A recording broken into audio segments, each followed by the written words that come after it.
Welcome to the Relational Approach podcast. I'm your host, Deborah Bakhti.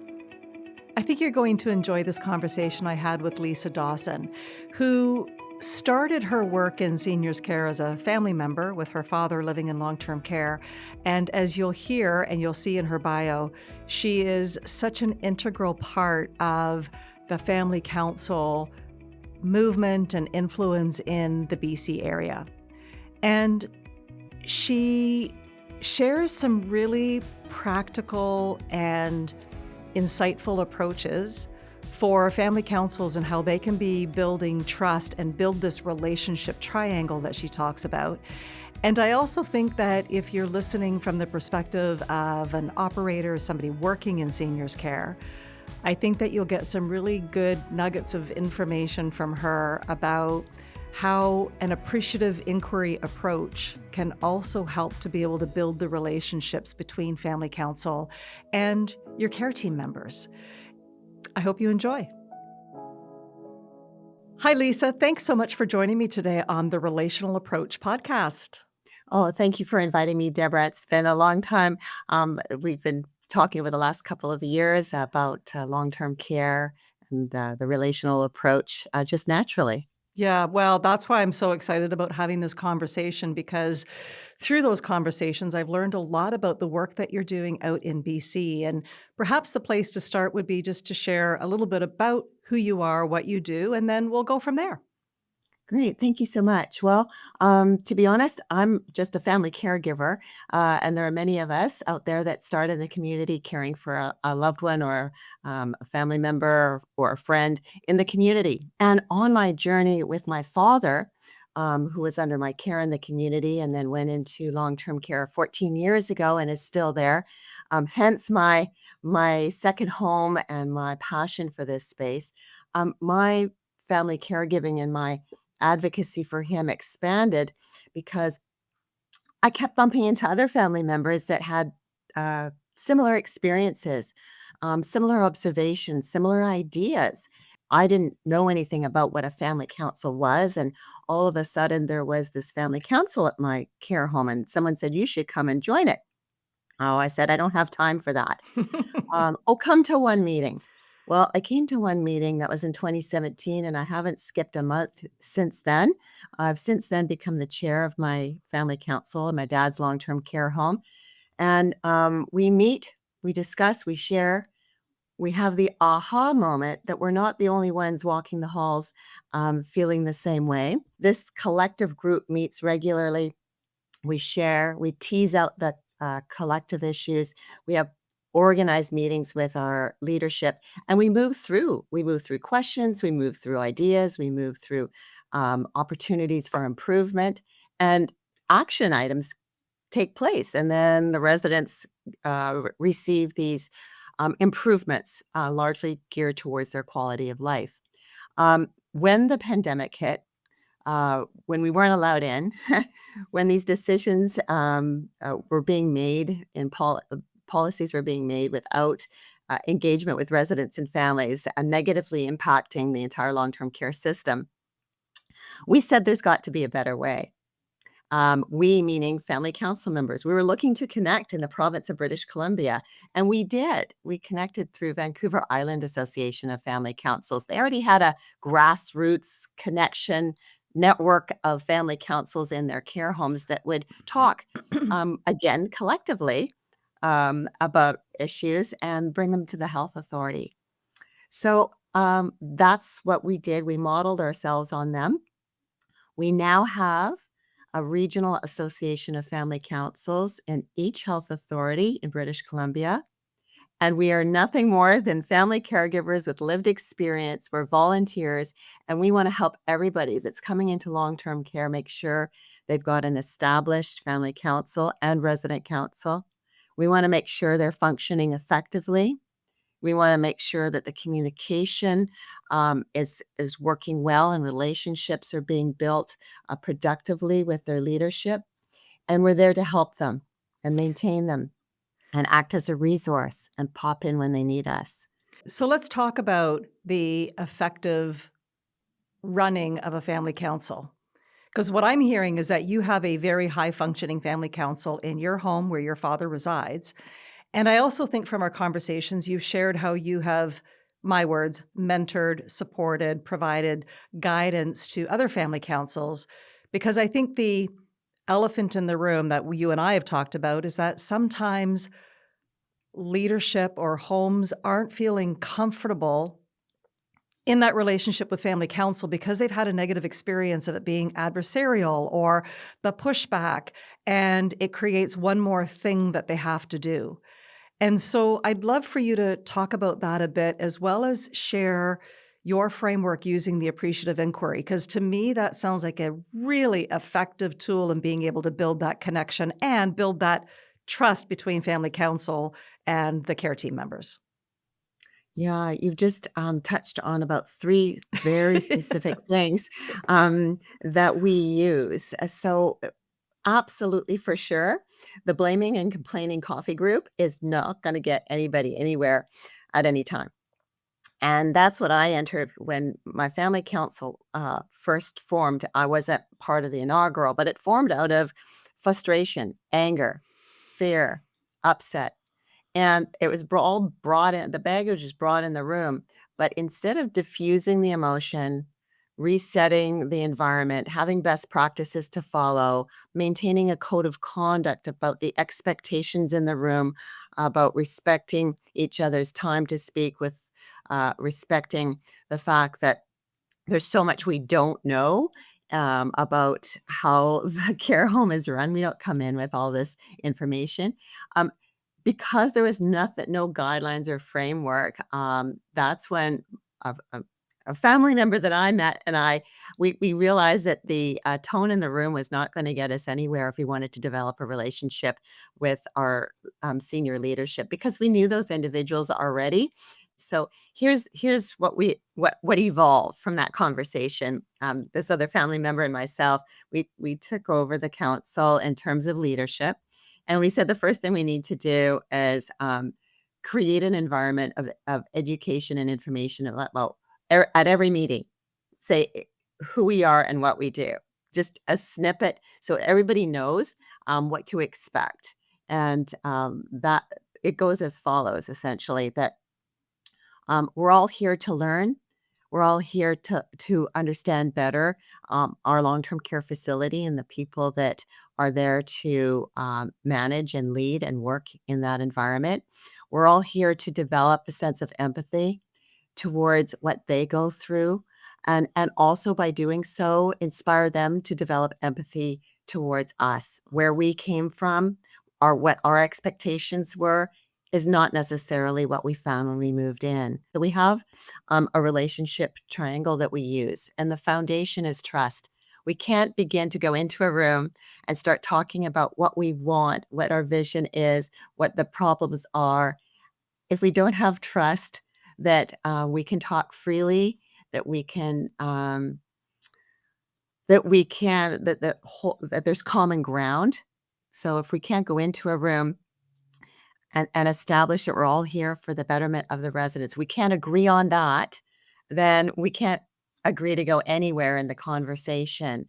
So we start with trust and the expectations. Our expectations are that the leadership will listen. They'll be honest with us as to the items that they can help us work on. And if they can't, let us know. Don't let it fall into a black hole. You know, we respect the fact if you can't help us with something today, maybe there's opportunity tomorrow, but if let us know. It sounds to me like you are setting up an expectations conversation. You're communicating with them what you are expecting of them. And that example of that we will be listened to is a request that they then accept or counteroffer or decline. And then are they also expressing what their expectations are of you as family council members? Exactly. It's very clear that family councils are an engagement tool for the care home to use to receive input and feedback on initiatives already implemented, but most or as importantly, input on initiatives and projects and policies that they'll be developed so that there's stakeholder engagement in rollout of all new things, which makes buy-in a whole lot easier, right? The appreciative inquiry part that comes in is the part that we bring in that says we need to be more curious about our conversation than demanding. Even if we want to have more spring bulbs and flowers in the garden for the residents to look at, we might be asking instead, we might be coming from a place of appreciative inquiry. We really appreciate the garden that we have at our care home. What we'd like to know is if it's possible through new soil or um, changing up the shading to have more color in the garden in the springtime. And, not really necessarily say that it has to be flowers or, it has to be certain things specifically, but sort of teasing out, had they thought about this idea that the residents are sitting there staring out the window every day, but they're just looking at brown soil, you know? So it comes from a place of really appreciating where they are. Maybe they don't have funding for it.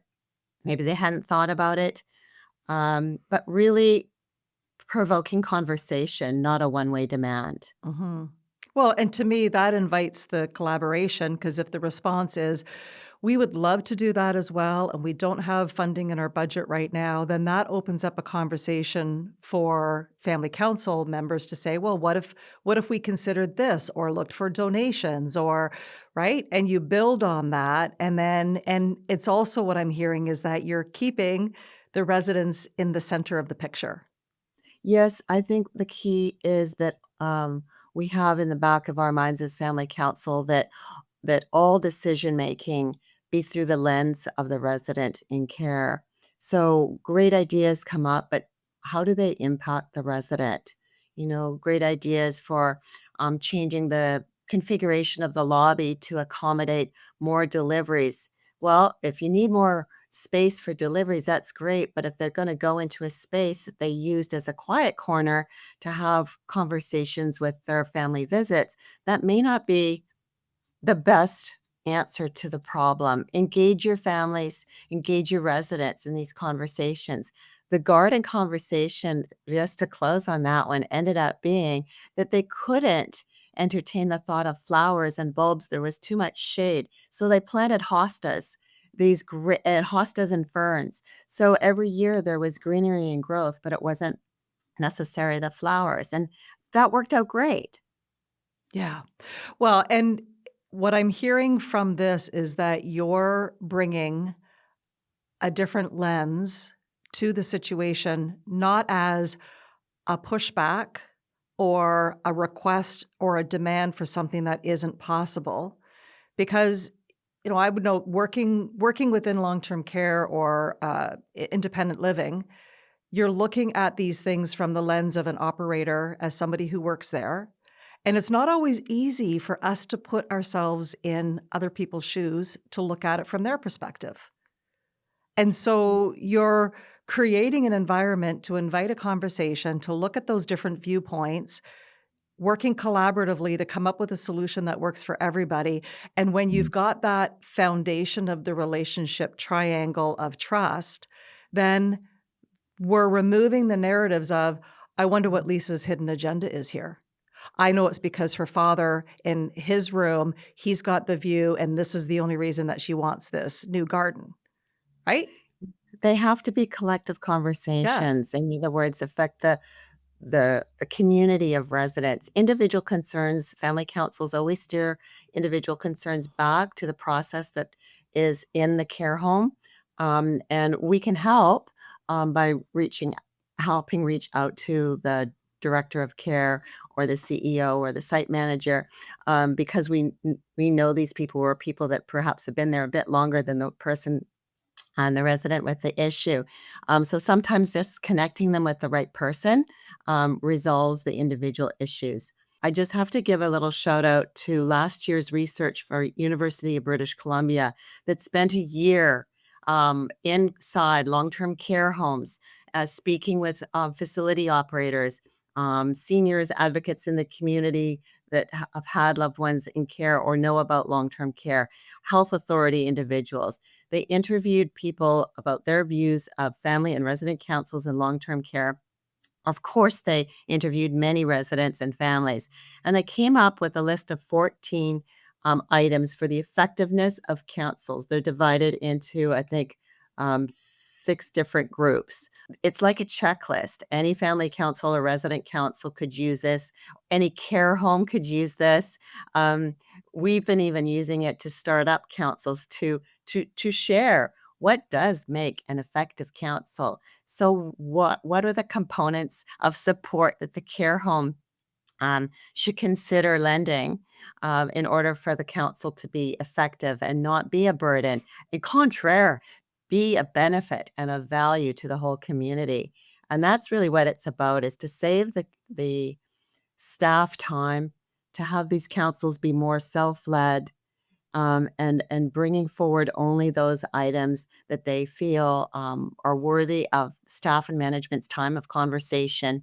And this pyramid the relationship pyramid, of course, that's founded upon trust, quickly moves to the top, because then the trust is there, Yeah. so we can start having this communication. We collaborate because we have this great communication, and then we can move towards the action items and get things done. I just love how what you said was to be a benefit, not a burden, because that Always. right, but and that's where I think with the work that you're doing, and I would imagine that there'll be some people listening to this podcast that say, "But Lisa, you don't understand. Our family council members are so difficult to work with, and they're always pushing back, and it doesn't feel collaborative." And you and I have talked about this where uh, it can feel like a forced relationship. And I think in our last conversation, you've talked about how do we work with team leaders who don't want to work with us and having that forced relationship. So I'd love for you to share your wisdom and insight, because I'm assuming that you have helped other homes to really build or rebuild that connection with their family council. Yes, for sure. So, a little plug for our Vancouver Coastal Association of Family Councils educational session on March 10th at at 2 p.m. It's on our website. We are actually taking the top 3 family council education topics that we haven't covered already, and we're doing a panel discussion on how to navigate difficult conversations, how to build relationships with your leadership, and that sort of thing. So, again, nobody comes into long term care with these tools. And that's why our organization is so special, because we've had the lived experience. We've gone down the rocky road. We've learned what kinds of conversations work and what conversations do not work. So, to your point, where there exists already a family council and where there exists already tension between senior leadership and the council, we have to go through a reset. We really have to listen to why the tension exists in the room, and sometimes having a third party to say, these are systemic issues. We can only do our best to work with what we've got. And that's where families and family caregivers are so important, and need to try to somehow, even if they live afar, be involved as an advocate in their loved one's care. Um, we talk about companions and companion programs and how important that is to fill that linear space between what care homes can provide and what the residents need. But going back to the issues at hand and the conversations, this topic of resetting and just clearing the air in the room, and just being able to say, um, let's start from ground zero. Why are we here? Why are we in the room to begin with? We're here because we serve our residents in long-term care. And if the what is the main, we have to pick one. Sometimes family councils have too much, just too much, too much throwing at the wall and nothing sticking. And we have to look at it from the other side. If we're senior leadership and we've got all these other things going on in the organization, to make time for just one thing is a big thing. Yeah. So sometimes we have to just say to ourselves as counsel, yeah, we've got some legitimate ideas for improvement, but let's pick one. That really brings to me, that's a practical, pragmatic, in a partnership mindset way of working together because you're bringing this view of realism. And it also speaks to the knowledge gap that really exists between families and the home on both sides. Yeah. Yeah, we have to also in these meetings make sure that every meeting is filled with appreciation and kudos, or whatever you want to call it, a section defined in our agenda in our meetings with our leadership that teases out what is working. Examples of family councils need to be involved in staff recognition programs so they can celebrate those who are doing a great job and say, yeah, this is the model. This is the kind of culture and attitude and sense of caring that really works for our residents. And how do we emulate that? How can we shine a light on those? What are they doing that is just working so well? Which also falls into the appreciative inquiry model, right? Is to look at the what's what working and the things that aren't working, how can we work together to peel Yeah. back what we could be doing differently? Right. We appreciative inquiry gets us out of the weeds of the problems that you're feeling in the moment, the frustration and the baggage that you had with an incident that occurred 3 months ago. It gets us out of the moment and says, what's the vision? Yeah. What are we working towards? Where do we want to be? If we can just look at that vision and that state, then any step we take towards that and get there is better than where we are now. Right. So it doesn't get caught in the, "Well, I saw this and I know this and it was horrible and, you know, um, my loved one had to go to the hospital 3 times because of it." No, stop being in that place. We know why we're here. Go to the vision of, I would like my loved one never have to go to a hospital again for a UTI. How can we get there? How can we ensure hydration is kept top of mind for every resident, but this one in particular? How can we make sure that the catheters are changed by trained individuals to reduce the pain and infection and control that? You know, if it's happening, let's move towards where it shouldn't be happening and figure out how to get there. Well, and it sounds like you're inviting families to pull away from that what happened in the past that we can't have a do-over on and be future focused, which is a huge step in being able to move the conversation forward because you've probably seen this yourself, Lisa. That is a major um, trap that people can fall into. And it's so hard to detach yourself from the emotion, the feelings, the hurt, the all of it. And a lot of times too, it's feeling some grief and guilt about what I should have done as a caregiver to help prevent that from happening in the first place. And you're keeping the focus on the let's move forward, learn from what's occurred, right? Oh, yes. I've experienced this so many times over 14 years with my own father. The incident occurred. It should never have occurred. I don't even know how it occurred. I'm so frustrated with that it occurred. Why did this why was he sent to hospital? Why did he shatter 2 legs? Who's responsible for this is my first emotional feeling. Mm-hmm. We have to get over it. Knowing all the information is important in the moment for whatever reason our human emotional psyche wants it, but it's not gonna make the situation any better, and you know what's more important? Is thinking about how to not have it happen for the next person, Right. and so I move through those stages using our own appreciative inquiry approach.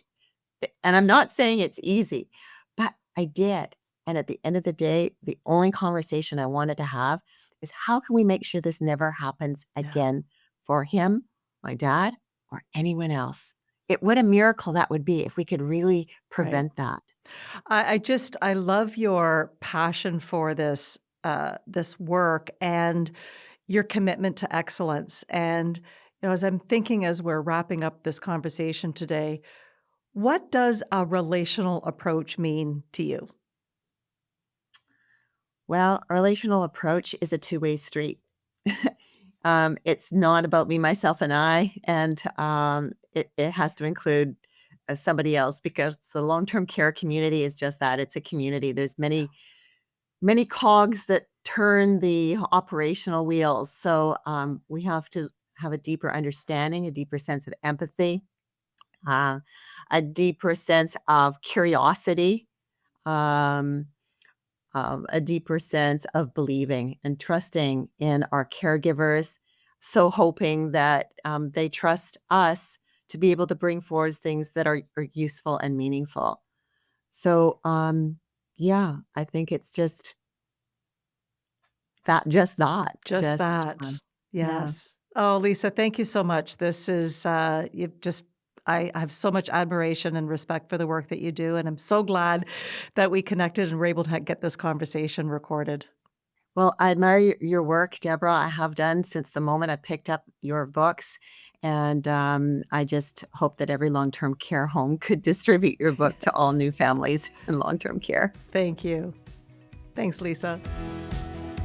Thank you for joining us on the Relational Approach podcast. If you're enjoying this topic, I invite you to check out my website, deborahbakti.com. And when you click on the resources tab, you will be able to access a whole bunch of free resources that I would love for you to enjoy. You can also check out these episodes on my YouTube channel. And if you haven't already, make sure that you subscribe on your favorite podcast platform.